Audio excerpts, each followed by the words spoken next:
अस्सलाम वालेकुम तमाम अज़ीज़ व क़ारिब। माशाल्लाह सुभान अल्लाह, आपके सामने पीर सैयद अब्दुल्ला शाह साहब के पास लोग अक़ीदत से और ख़ुशी का इज़हार करने के लिए जनाब आए हुए हैं। ख़ुशी से धमाल डाल रहे हैं, झूम रहे हैं। लोगों की मन्नतें मुरादें पूरी हुई थी तो चादर चढ़ाने के लिए जो उनकी कब्र मुबारक होती है उसके ऊपर चादर चढ़ाई जाती है। उसके अंदर लोग फिर तमाम अजीज़ों को, दोस्तों को, रिश्तेदारों को लेके लोग खुशी मनाते हुए ढोल की थाप पर रक़्स करते हुए आते हैं और बताते हैं कि जनाब आपके वसीले से हमारी फ़लाँ मन्नत जो आपसे हमने मांगी थी वो पूरी हो गई है। तो जनाब बात करते हैं अदब पहला करीना है मोहब्बत के करीनों।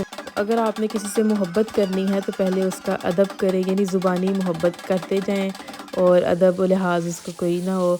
तो कड़ी पकौड़ा की रेसिपी मसाले की अच्छे से भुनाई हो रही है। आपने लहसुन, प्याज, अदरक, मिर्चें वगैरह डाल के एक छोटा सा टमाटर ऐड करके इसकी भुनाई करें और उसके बाद लस्सी के अंदर आपने बेसन ऐड करके मसाले के अंदर डाल देना और अच्छे से इसको मिक्स कर देना। मिक्स करने के बाद आप इसको पकने के लिए छोड़ देंगे। हल्की आंच पे इसको आपने कुक करना है और इसके पास से हट तो बाद बामुराद बेअदब बेमुराद जो अगर कड़ी में जनाब आहिस्ता आहिस्ता से बॉयल आ रहे हैं और साथ साथ हम इसके अंदर चम्मच हिलाते चले जा रहे हैं ताकि ये तो क्या मतलब हुआ इसका कि अदब पहला करीना है मोहब्बत के करीनों में। कि अगर आप किसी को ये कहते हैं कि जी मैं तुमसे मोहब्बत करता हूँ या मैं तुमसे मोहब्बत करती हूँ तो उसका तरीक़ाकार ये होगा कि आप पहले उसका ऑब्वियसली अदब अदाब करते होंगे, अदब अदाब के दायरे में रहते हुए उससे आप गुफ्तगू करते होंगे।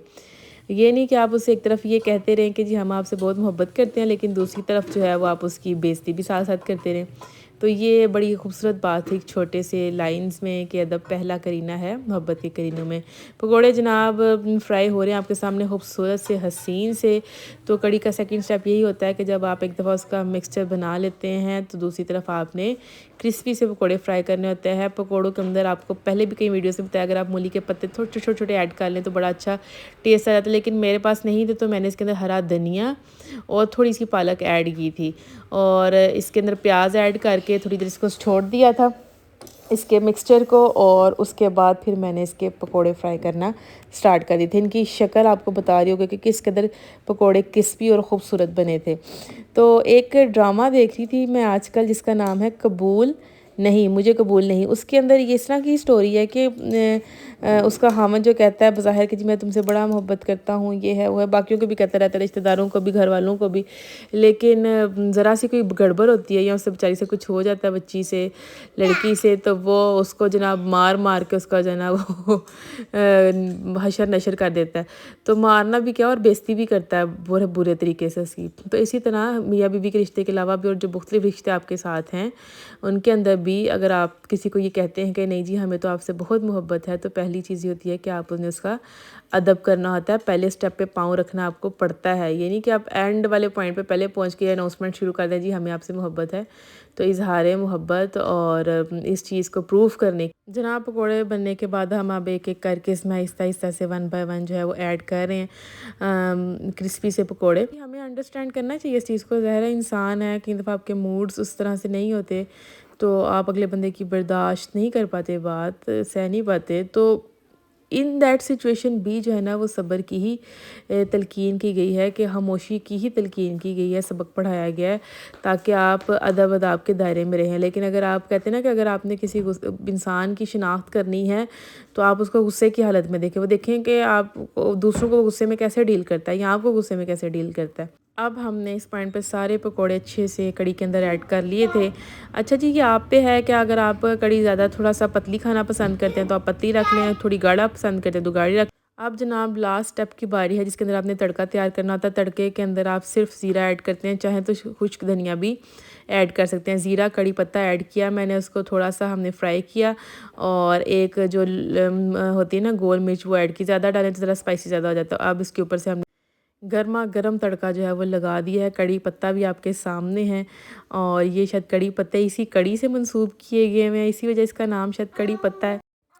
जी जनाब, तो कड़ी का जो है ना वो सारे स्टेप्स कंप्लीट हो चुके हैं। लास्ट स्टेप ऐसा है जिसके अंदर आपने हरा धनिया ऐड करना होता है। हरा धनिया जो है उससे भी बेस्ट एक ऑप्शन है कि आप इसके अंदर पुदीना ऐड करें, लेकिन अगर पुदीना नहीं है आपके पास तो फिर आप हरा धनिया इसके अंदर ऐड। देखें जी, हरा धनिया ऐड करते ही माशाल्लाह सुभान अल्लाह इसकी खूबसूरती निखर के सामने आ गई और इसका शक्ल आपको इसका टेस्ट भी बता रही होगी और यकीनन मुंह में पानी आ रहा होगा। और ख़वातीन जो मेरी जैसी है वो तो ये प्लान कर रही होगी कि सुबह अब हमने कड़ी ही बनानी है।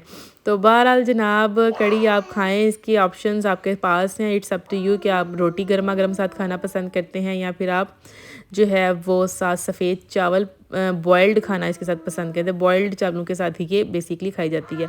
तो आप जनाब पॉइंट आ गया था कि इसकी सर्विंग की जाए। हमने गरम गरम राइस निकाले, दूसरी तरफ कड़ी डाली और थोड़े से क्रिस्पी पकौड़े भी रखे और सर्व कर दी गई। This is the next day basically. और नेक्स्ट डे का हमारा मेन्यू था शलजम पालक। सिंपल जो शलजम पालक का सालन होता है वो बनाया जाता है, ड्राई सा जो बनाया जाता है और रोटी के साथ सर्व किया जाता है।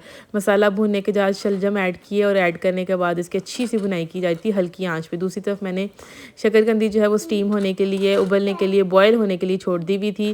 तो ये जनाब अचार की रेसिपी आज आपके साथ मेजर 2 डिशेस थी, शेयर करेंगे आपके साथ।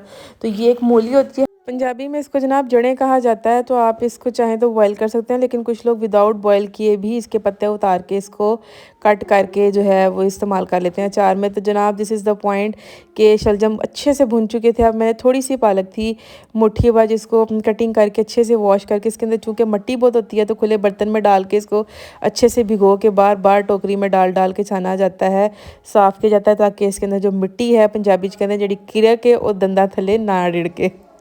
तो वही अब अलग डाल के अब इसकी अच्छे से भुनाई होगी। उसके बाद जो है अब इसके अंदर पानी डालेंगे। पानी थोड़ा सा डाल के मैंने प्रेशर में इसको नरम कर लिया। 1-2 मिनट के अंदर झटपट सी जो है रेसिपी आपके सामने। और इतनी मज़े की थी, बहुत मज़े की थी ये, क्योंकि शलजम भी मीठे थे तो बड़ा मज़ा है इसका। दूसरी तरफ जनाब मैंने जल्दी से आटा गूँध लिया। अब हम बनाएंगे रोटियाँ और साथ हम खाएँगे शलजम पालक का सालन।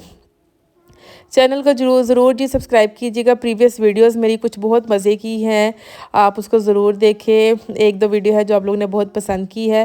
प्रीवियस वीडियो में एक वीडियो थी जिसके अंदर मैंने सूप दिखाया था मीकॉन्ग रेस्टोरेंट का, वो भी बड़ी मज़े की थी और इतने अच्छे से उन्होंने सूप को सर्व किया था। Mekong is basically Chinese restaurant located in V mall और ये मैंने इसको इंजॉय किया हुआ है। रावलपिंडी में भी, सदर में भी था ये। और चाइनीज़ में ये बहुत कह सकते हैं कि पीक पे जा रहा है और अच्छी सर्विंग थी उनकी। आप उस पे जाएँ, विज़िट करवाया हुआ आप देख सकते हैं, लिंक मैं डिस्क्रिप्शन में डाल दूँगी। आटा गूँध के तैयार हो चुका था। आटे को निकालने के बाद मशीन को अच्छे से आपने ड्राई कपड़े के साथ साफ़ करना होता है ताकि मोटर तक पानी ना आ जाए। अब जनाब वो जो कद्दू थे और कद्दू खा खा के ना हुन कद्दू ही मुँह ते चढ़े देने, शलजम आ गए देने। शकरकंदी बॉयल हो चुकी थी और कद्दू को प्रेशर लगवा दिया था 1-2 मिनट के लिए। प्रेशर कुकर मैंने खोला तो कद्दू अच्छे से, फिर कद्दू शलजम जो है वो नरम हो चुके थे। अब इस पॉइंट पे मैंने थोड़ा सा पानी जो है वो तेज़ आंच करके फटाफट मैंने ड्राई किया और फिर इसके बाद इसकी भुनाई की। भुनाई करते करते थोड़ा सा मैंने इसको मैश कर लिया, चूँकि ये मैश किए हुए अच्छे लगते हैं और खाने में भी इनका मज़ा आता है मैश किए हुए। लेकिन अगर आप बना रहे हैं ना शलजम गोश्त तो आपने फिर इतना इस तरह इसको मैश नहीं करना था, थोड़ा थोड़ा पीस इसका अंदर बीच में होता है।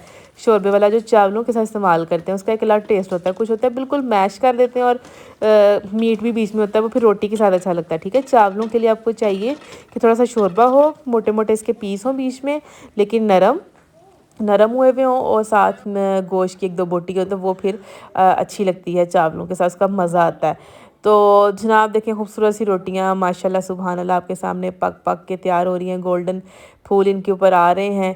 तो अदब बामुराद बेअदब बेमुराद, बचपन में अक्सर टीचर्स ने ये सबक पढ़ाया था, कहते थे जी हमारा अदब करेंगे तो आप बामुराद होंगे, बेअदब रहेंगे तो बेमुराद रहेंगे। तब तो बातें इतनी समझ नहीं थी आती, लेकिन अब बातों की समझ आती है कि वाकई जो लोग अदब करते हैं वो लोग अल्लाह ताला उनको बहुत इज़्ज़त देता है। ठीक है, यानी कि जिन जो इज़्ज़त करते हैं अल्लाह ताला फिर उनको इज़्ज़त भी देता है।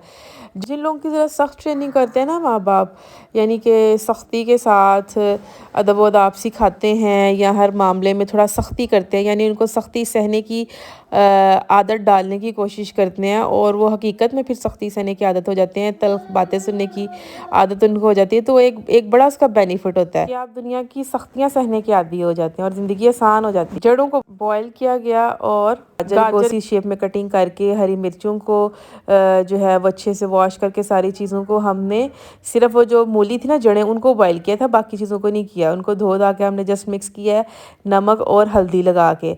अब अचार का तरीकाकार यही होता है कि आपने इसके बाद जो है वो इसको कुछ दिनों के लिए छोड़ देना होता है। बाकी जो फर्दर स्टेप्स है वो नेक्स्ट व्लॉग में दिखाऊंगी मैं। अपना बहुत ख्याल रखिएगा। Take care.